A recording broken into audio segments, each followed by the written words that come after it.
I'm at the Tierpark Saarburg in central Germany, and the castle that's behind me here is the actual castle where the story of Sleeping Beauty took place, and recorded by the Brothers Grimm and passed down through hundreds of years.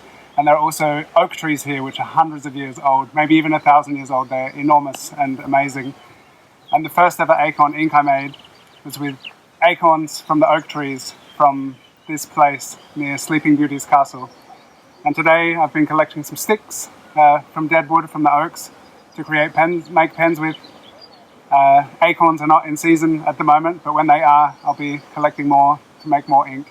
And I love the way the story of this place flows into the materials and the artwork which is then created with these materials. So it's just a wonderful way to let the story of place flow into our work.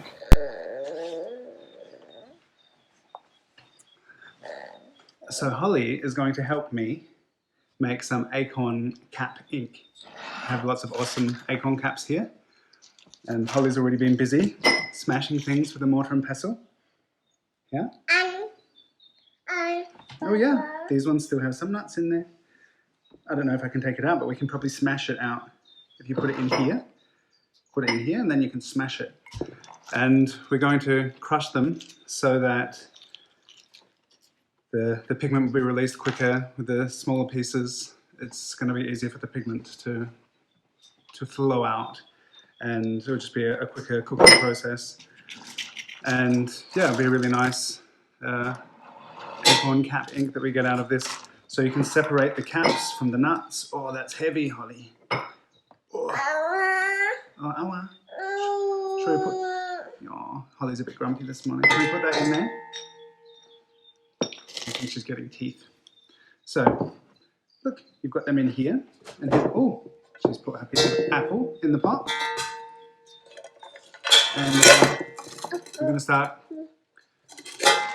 crushing some of these.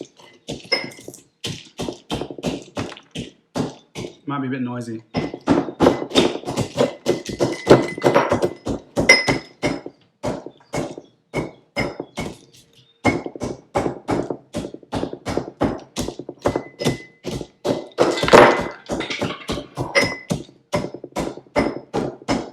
Are they jumping out?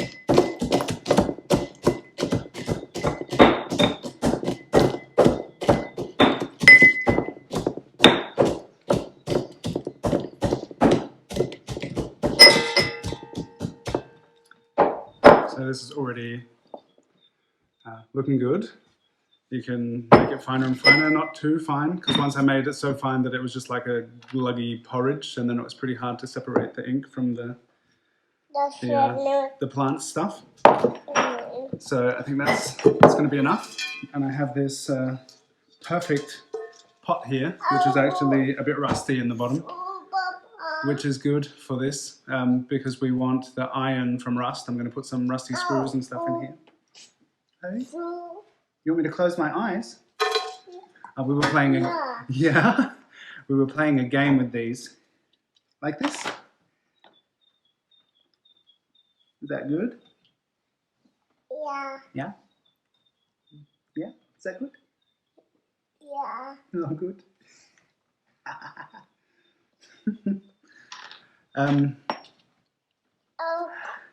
So the tannins from the acorn caps react with iron, which we get from our rusty nails and screws, or the rust in the bottom of this enamel pot. And it's going to make a really nice dark ink. So this will be to our advantage with this pot, that it's a bit scratched and rusty. It was going to be thrown... You want me to do that again? It was going to be thrown... Okay, it was going to be thrown away, but I saved it, and it's become my perfect ink pot. So I'm just going to pop this in here. Yeah. Yeah. And it's, we'll keep crunching some stuff up. So that's going to take a while, may just speed things up a bit. So I think that will be enough for this batch. It's just like covering the bottom of the saucepan here. Whoa. Whoa. These are acorn caps from the red oak, which I collected last year. Oh, put some apple in there. I collected them last year. We were on the way home from holiday in the Baltic Sea, and we went to visit the kids' aunties in Hamburg. And we went to this beautiful park, and there were these amazing, great big red oak trees there. Yay. And I was really excited to collect all of these acorn caps because I've made a lot of ink from the normal oak that we have here, the acorns, but not from red oak trees. So I'm interested to see how this is going to turn out compared to the other oak that I'm used to. Yeah, so I will just add some water, let this cook for a while, simmer, and then all the tannins are going to flow out into the water and we'll have some really nice ink. You want to say bye-bye? Yeah. Yeah. Bye-bye. There's some people in there watching us. Bye-bye. Bye-bye, bird. So I'll just put it on the hot plate here, and I'll have it. You can cook it for hours really, but I tend to let it come to the boil and then turn it down, simmer for a bit, and then it really just steeps for a while.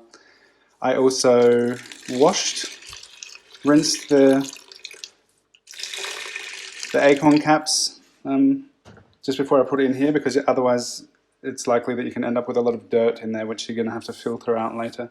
So it's good to wash them. You can do that before you crush them, but I forgot to. But now just got some water, just enough to cover it up.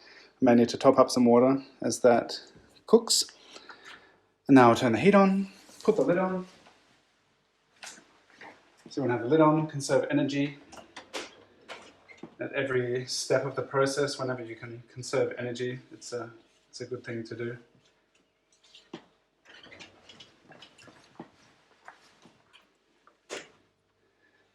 And yeah, we'll just let that cook for a while. Something I want to try out, I've never done before. I usually have my my rust and vinegar brew, which I add later. But I'm just going to put in some rusty screws into this and let it cook together. I've got some nails here that I found, and so this is a bit of an experiment for me.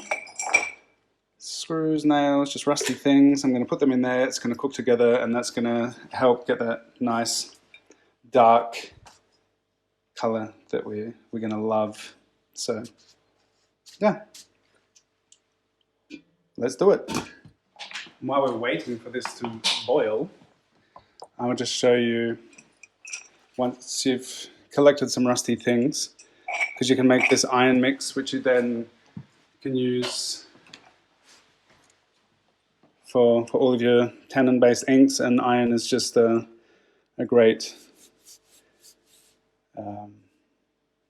sometimes I get the German and English words mixed up, but iron is going to be a cool modifier, which also helps with the light and fastness of your inks, but it's going to make whatever you put it in with, it's going to make it a lot darker, especially this tannin-based stuff. But the cool thing we can do here is you've got your jar of rusty things, and you just put some vinegar in it, and you can put salt in it, and it's just going to speed the rusting process. So as it oxidizes, it's going to get really rusty, and eventually there will be nothing left, I guess. And by accelerating the rusting process, we get a really nice kind of iron potion that we can add to our tannin-based inks. So it looks like that now, nice and clean, but eventually going to end up with something like this, which is just a really dark vinegar and iron mix. A bit of salt, vinegar. You can tip off this fluid and let the stuff breathe and oxidize, and that will really help it rust as well. So it needs to be open so it can evaporate and do its thing. Otherwise you might get some weird things happening if you've got it shut inside. And I can hear this is starting to boil. That's good. So you want to put this in a place where no one can get it, especially no little hands, and where ideally it would be outside somewhere where it can just breathe, and you don't want it coming in contact with anything metal, because it's just pure liquid rust that you're going to get out of that. So you want to avoid any kind of metal surfaces and objects, unless you like things getting rusty. So now you can see this is happily boiling in here. I'm going to turn it down, let it simmer, and soon we're going to have some excellent acorn-cap ink. So this has been simmering for about half an hour now. Let's have a look. It's looking nice and dark. So this will keep intensifying, and just letting it steep for a while is going to really help draw out this nice dark color.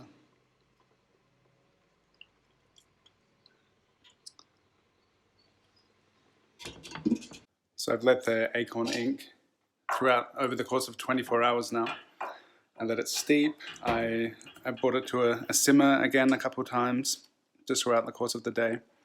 So I don't want to keep it cooking the whole time. But just by letting it steeping and simmering it again, it's become a lot darker. It was a paler brown color yesterday.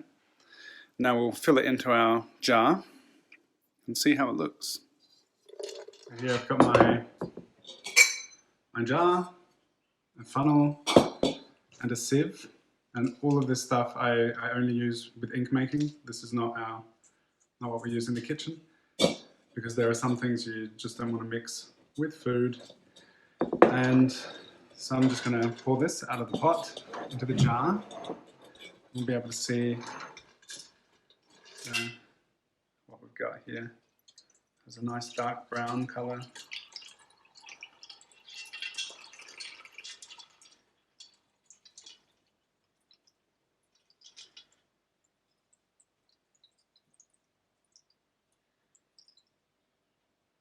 And may want to reduce it further just by evaporating. You can put it back on the hot plate in a pan, this pan or another one, and just let it evaporate some more, so that we have a higher concentration of pigment to our ink. But it looks pretty promising.